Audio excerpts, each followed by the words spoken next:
देव ऋषि नारद जी का भगवान की ग्रहचर्या देखना। श्री सुखदेव जी कहते हैं कि परीक्षित, जब देव ऋषि नारद ने सुना कि भगवान श्री कृष्ण ने नरकासुर भौमासुर को मारकर अकेले ही हजारों राजकुमारियों के साथ विवाह कर लिया है, तब उनके मन में भगवान की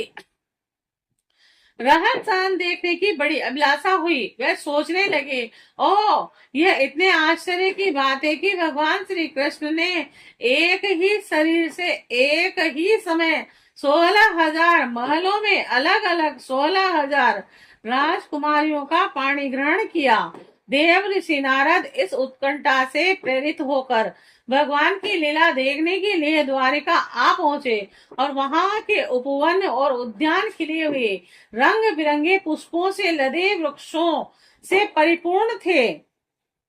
और उन पर तरह तरह के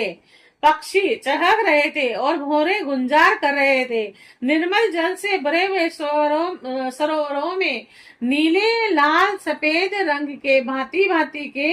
कमल खिले हुए थे और कुमुद यानी कोई और नवजात कमलों की मानो भीड़ लगी हुई थी और उनमें हंस सारस कलरव कर रहे थे और द्वारिकापुरी में स्फटिक स्फटिक मणि और चांदी के 9 लाख महल थे। ये पर्स आदि से जड़ी हुई मकरंद मणि पन्ने की प्रभा से जगमगा रहे थे और उनमें सोने के तथा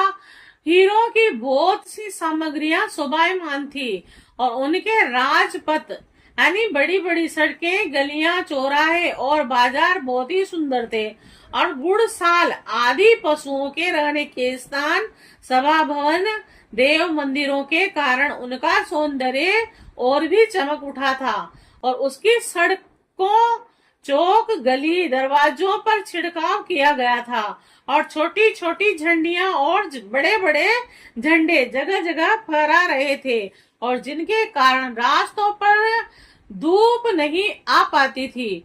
और उस द्वारका नगरी में भगवान श्री कृष्ण का बहुत ही सुंदर अनंतपुर था और बड़े बड़े लोकपाल उसकी पूजा प्रशंसा किया करते थे। उसका निर्माण करने में विश्वकर्मा ने अपना सारा कला कौशल यानी सारी कारीगरी निकाल दी थी और उस अनंतपुर निवास में भगवान की रानियों के 16,000 से अधिक महल शोभायमान थे और उनमें से एक बड़े भवन में देव ऋषि नारद जी ने प्रवेश किया और उस महल में मूंगों के खंभे, वेदुए के उत्तम उत्तम छज्जे और इंद्रनील मणि की दीवारें जगमगा रही थी और वहां की गर्जें भी ऐसी इंद्रनील मणियों से बनी हुई थी जिनकी चमक किसी प्रकार कम नहीं होती। विश्वकर्मा ने बहुत से ऐसे चंदोवे बना रखे थे जिनमें मोतियों की लड़ियों की झालरें लटक रही थी और हाथी दांत के बने हुए आसन और पलंग थे और जिनमें श्रेष्ठ श्रेष्ठ मणि जड़ी हुई थी और बहुत सी दासियां गले में सोने का हार पहने और सुंदर वस्त्रों से सुसज्जित होकर तथा बहुत से सेवक भी जामा, पगड़ी और सुंदर सुंदर वस्त्र पहने हुए तथा जड़ाऊ कुंडल धारण किए अपने अपने काम में व्यस्त थे। महल की शोभा बढ़ा रहे थे और अनेकों रत्न प्रदीप अपनी जगमगाहट से उसका अंधकार दूर कर रहे थे और अगर की धूप देने के कारण झरोकों से धुआं निकल रहा था और उसे देखकर रंग बिरंगे मणिमय छज्जों पर बैठे हुए मोर बादलों के भस्म से कुक कुक कर नाचने लगते। देव ऋषि नारद ने देखा कि भगवान श्री कृष्ण उस महल की स्वामिनी रुक्मणी जी के साथ बैठे हुए हैं और वे अपने हाथों भगवान को सोने की डांडी वाले चंवर से हवा कर रही है। यद्यपि उस महल में रुक्मणी जी के समान ही गुण, रूप, अवस्था और वेशभूषा वाली सहस्त्रों दासियां भी हर समय विद्यमान रहती थी और नारद जी को देखते ही समस्त धार्मिकों के मुकुट मणि भगवान श्री कृष्ण रुक्मणी जी के पलंग से सहसा उठ खड़े हुए और उन्होंने देव ऋषि नारद के युगल चरणों में मुकुट युक्त सिर से प्रणाम किया और हाथ जोड़कर उन्हें अपने आसन पर बिठाया। और परीक्षित, इनमें संदेह नहीं कि भगवान श्री कृष्ण चराचर जगत के परम गुरु हैं और उनके चरणों का दोवन गंगाजल सारे जगत को पवित्र करने वाला है। फिर भी वे परम भक्त वत्सल और संतों के परम आदर्श और उनके स्वामी हैं। उनका एक असाधारण नाम ब्राह्मण देव है। वे ब्राह्मणों को ही अपना आराध्य देव मानते हैं। उनका यह नाम उनके गुण के अनुरूप एवं उचित ही है। तभी तो भगवान श्री कृष्ण ने स्वयं नारद जी के पांव पखारे और उनका चरणामृत अपने सिर पर धारण किया। और नर शिरोमणि, नर के सखा, सर्वदर्शी पुराण पुरुष भगवान नारायण ने शास्त्रोक्त विधि से देव ऋषि शिरोमणि भगवान नारद की पूजा की और इसके बाद अमृत से भी मीठे किंतु थोड़े शब्दों में उनका स्वागत सत्कार किया और फिर कहा, प्रभु आप तो स्वयं समग्र ज्ञान वैराग्य धर्म यश और ऐश्वर्य मूर्ति है और आपकी हम क्या सेवा करें। देव ऋषि नारद ने कहा, भगवान आप समस्त लोगों के एकमात्र स्वामी हैं। आपके लिए यह कोई नई बात नहीं है कि आप अपने भक्त जनों से प्रेम करते हैं और दुष्टों को दंड देते हैं। परम यशस्वी प्रभु, आपने जगत की स्थिति और रक्षा के द्वारा समस्त जीवों का कल्याण करने के लिए स्व इच्छा से अवतार ग्रहण किया है। भगवान, यह बात हम भली भांति जानते हैं। यह बड़े सौभाग्य की बात है कि आज मुझे आपके चरण कमलों के दर्शन हुए। आपके ये चरण कमल संपूर्ण जनता को परम साम्य मोक्ष देने में समर्थ हैं। जिनके ज्ञान की कोई सीमा नहीं है, वे ब्रह्मा शंकर आदि सदा सर्वदा अपने हृदय में उनका चिंतन करते रहते हैं। वास्तव में वे चरण चिन्ह ही संसार रूप कुएं में गिरे हुए लोगों को बाहर निकालने के लिए अवलंब है। आप ऐसी कृपा कीजिए कि आपके उन चरण कमलों की स्मृति सदा बनी रहे और मैं चाहे जहां रहूं उनके ध्यान में तन्मय रहूं। परीक्षित, इसके बाद देव ऋषि नारद योगेश्वरों के भी ईश्वर भगवान श्री कृष्ण की योग माया का रहस्य जानने के लिए उनकी दूसरी पत्नी के महल में गए। उन्होंने देखा कि भगवान श्री कृष्ण अपनी प्राण प्रिया उद्धव जी के साथ चौसर खेल रहे हैं। वहां भी भगवान ने खड़े होकर उनका स्वागत किया और आसन पर बैठाया और विविध सामग्रियों द्वारा बड़ी भक्ति से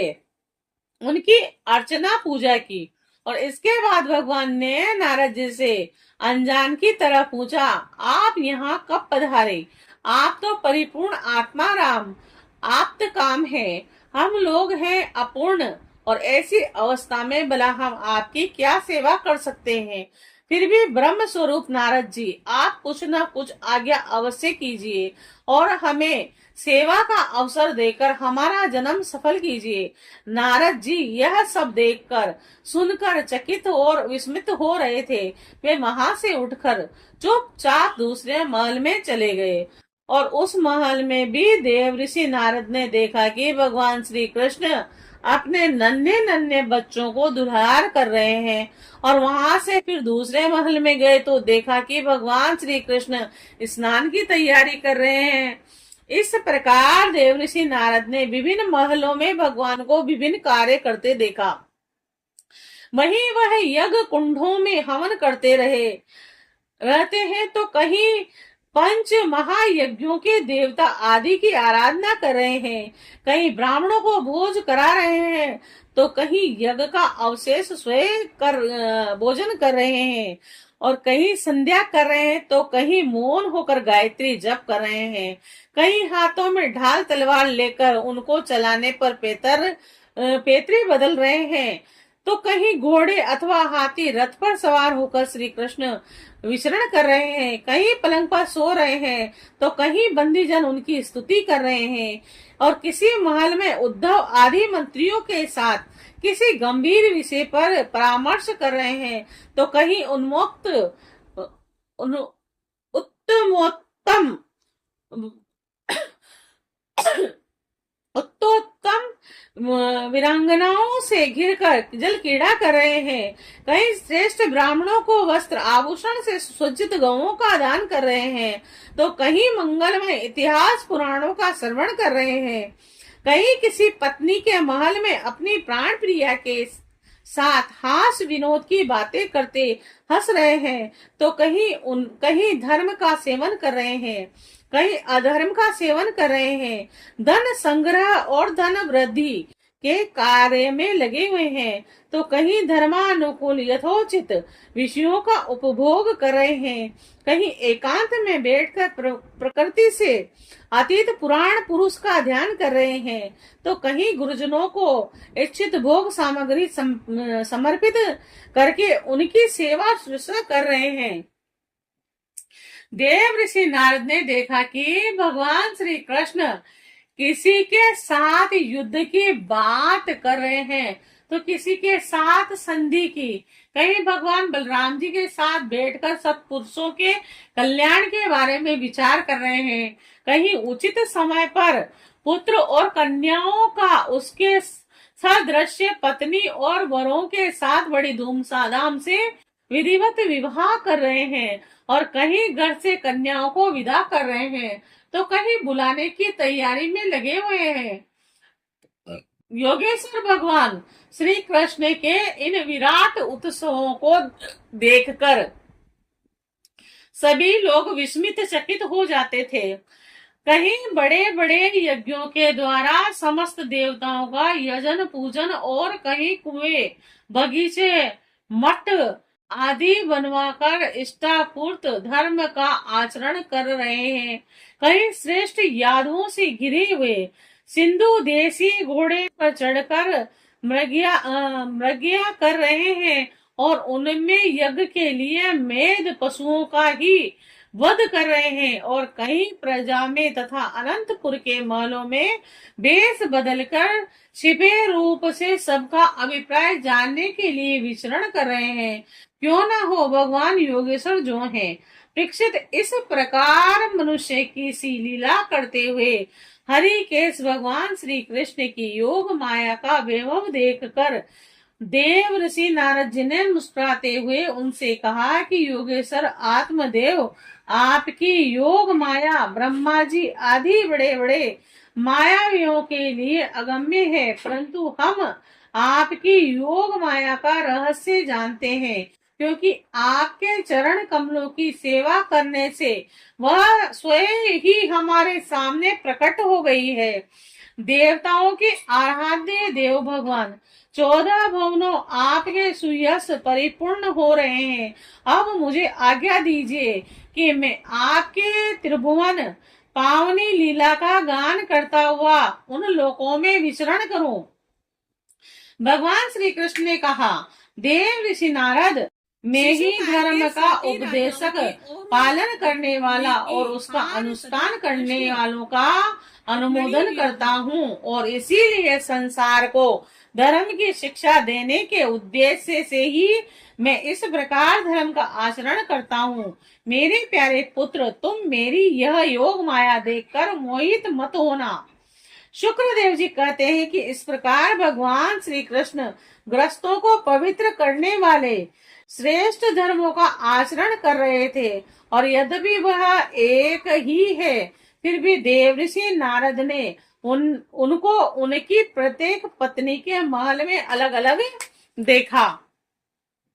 भगवान श्री कृष्ण की शक्ति अनंत है, उनकी योग माया का परम ऐश्वर्य बार बार देखकर देव ऋषि नारद के विस्मय और कौतूहल की सीमा न रही, और द्वारिका में भगवान श्री कृष्ण गृहस्थ की भांति ऐसा आचरण करते थे मानो धर्म, अर्थ और काम रूप पुरुषार्थों में उनकी बड़ी श्रद्धा हो, और उन्होंने देव ऋषि नारद का बहुत सम्मान किया। वे अत्यंत प्रसन्न होकर भगवान का स्मरण करते हुए वहां से चले गए। राजन, भगवान नारायण सारे जगत के कल्याण के लिए अपनी अचिंत्य महाशक्ति योग माया को स्वीकार करते हैं और इस प्रकार मनुष्यों की सी लीला करते हैं। और द्वारिकापुरी में 16,000 से भी अधिक पत्नियां अपनी सलज और प्रेम भरे चितवन और मंद मंद मुस्कान से उनकी सेवा करती हैं और वे उनके साथ विहार करती हैं। और भगवान श्री कृष्ण जो लीलाएं की हैं उन्हें दूसरा और कोई नहीं कर सकता। परीक्षित, वह विश्व की उत्पत्ति, स्थिति और प्रलय के परम कारण है, जो उनकी लीलाओं का गान श्रवण करने वालों का अनुमोदन करता है, उसे मोक्ष के मार्ग स्वरूप भगवान श्री कृष्ण के चरणों में परम प्रेममय भक्ति प्राप्त हो जाती है।